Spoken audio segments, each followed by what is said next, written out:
on this. I want to go to a rival here. Like Monster. Bring it. First of all, people push the like button, innit? Press that like button. That's the first of all, innit?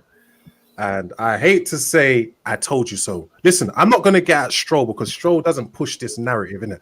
But I saw a lot of fans like Drifty saying Mane's not playing, things are not the same, innit? Do you know what I mean? If we told you lot, if certain players, one or two players are out of this team, it's a completely different Liverpool, innit? And I know Stroll, I know you didn't say this, innit? But a lot of Liverpool fans did. And I agree. to lose 7-2 to Aston Villa, is it too late to bring back Pray for the Rivals? Is it too late?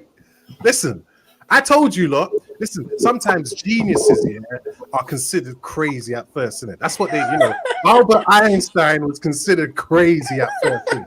No, he wasn't. Yes, he was. Yes, he was. He was considered crazy. Yes, he was. I hate to toot my own horn, but a genius is a genius, innit? I'm telling you, we're about to mount a real assault on the Premier League. It's not a joke, innit? Things are different this season. Watch out for us. And Liverpool, oh man, I don't know what to say. I'm done, innit? I'm done. I mean, it was an embarrassing performance. Everybody knows that. Neats. I mean, we were chatting. We spoke to each other at 2-1. We thought, they're probably going to come back now. Could you have ever imagined a 7-2 Ian Beale confidence battering? Listen, first things first, yeah. Word to Prime Minute. I see why he wears the glasses now. I see why he wears it. You see that? Remember when I told you, man, Liverpool can't do it twice if they don't re-up. Listen when I speak. I don't speak for nothing. Yeah? Listen when I speak. When I tell you this Liverpool team, they cannot retain the title after that performance. What? Look at your back four, fam. Look at your back four. I am in shock. Do you know what, Terry? Yeah, when we spoke, I said, Liverpool definitely gonna come back. Definitely. Because you guys have shooters at the front, yeah. So I thought you guys are definitely gonna come back. But the way your back four was getting watered, arse open like Jezzy's, bruv. I was so baffled. And then Van Dijk was there, Van Dijk was there. Van Dijk was playing, Robertson was playing, the elite was playing, Gomez was playing, the elites. You were all playing, all of you. And then what? When you look to your bench, who's there? Who's there when you look to your bench? Who? It's conceding 7 to Aston Villa. What? My team can never. Yeah. My team can never. And it's not even but your team just lost to us, though. Pray for the rivals thing in the way that Monster means it. I genuinely want to pray for you lot because you can't go out this side. You cannot go out this side. That was terrible. Horrific. Ram's now in the place. Ram's been growing a chest recently. You saying, bro? I mean, that was. Ram, I want to ask you this question, Ram. 7-2 to Everton. Sorry, 7-2 to Aston Villa or 6-1 to Tottenham Hotspur. Which is the most embarrassing result? Look, we have to take the L, innit? You know the answer, Terry. You know. I know I do. I'm asking you, bro. You know the answer. Why are you asking me this question? Yeah, it's a disappointing performance, man. Like, I hate so many defensive frailties, so many defensive, just those simple things that they should have done and they didn't do it. It's annoying. It's annoying, and the only person that can hold their head up is Mo Salah. Mo Salah looked on it. He looked like he wanted to get some goals. He was feeling it. Everyone else just looked lethargic at best, really. Adrian, sloppy. Gomez.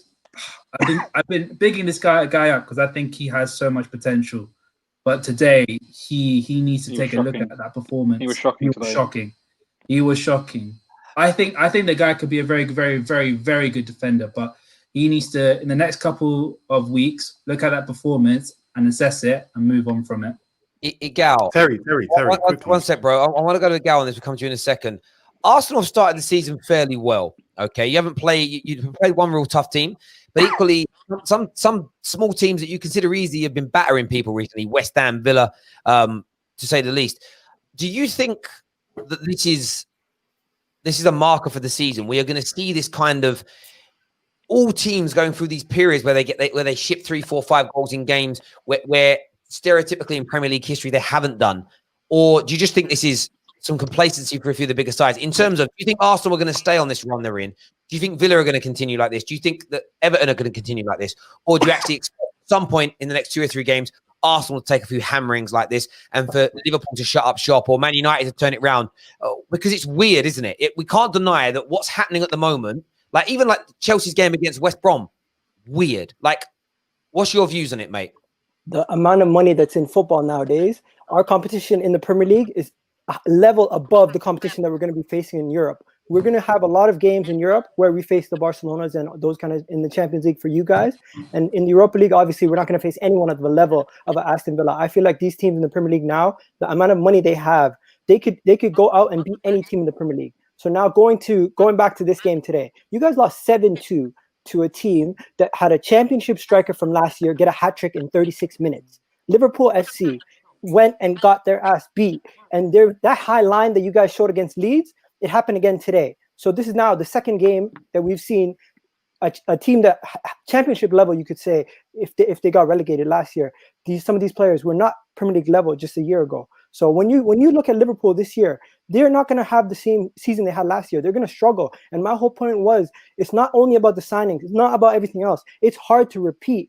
It doesn't happen often. Not a lot of teams can come back to back and win back-to-back leagues. So, and also for everyone out there watching, these guys have been giving it to me because Houssam was not going to sign for Arsenal. So I'm here to let you guys know, Liverpool FC, you guys are at the top. You're only going to go down. The champions, every single person's coming for you guys, and you guys are a marker. So guess what? Get ready it's going to be a roller coaster of a season, not just for Arsenal, not for Chelsea, for every single Premier League team. It's going to be a roller coaster. Let's be real. The thing is, you guys, we've had two teams, two of you rivals who are on the show now come for us. What happened?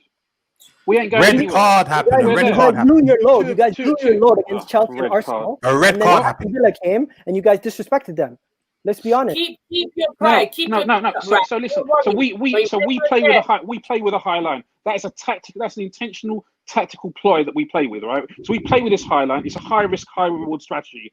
Against Arsenal, we play with that same high line. The reason is because if we press you high, we play with that high line. What are you guys going to do? You're going to kick the ball long. Who are you going to kick the ball long to? Virgil van Dijk. He's going to win it in the air. We win the ball back. We attack again, and it's over and over and over. So that doesn't always happen. That doesn't always happen. But it happens. We will get caught. It's high risk, high reward. Yeah, but that's the point. When a team's playing out from the back, Aston Villa aren't going to play out from the back. So why are we playing that stupid high line against them? That's when tactics need to come into play, and we need to manage the game properly.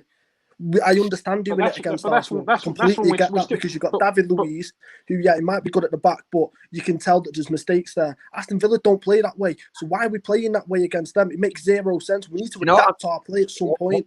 What's really interesting is the teams that seem to be, I need to study this, but what it feels like through what I've seen, the teams that are doing the best so far this season are the sides that are the most compact. The teams that are trying to play out and play football, it's not working. That's why, like Everton, they play really nice football when they go forward, but Ancelotti's teams are structured on being compact and being tight and hard to break down. Aston Villa the same. As an example, West Ham have kind of clicked into gear doing that.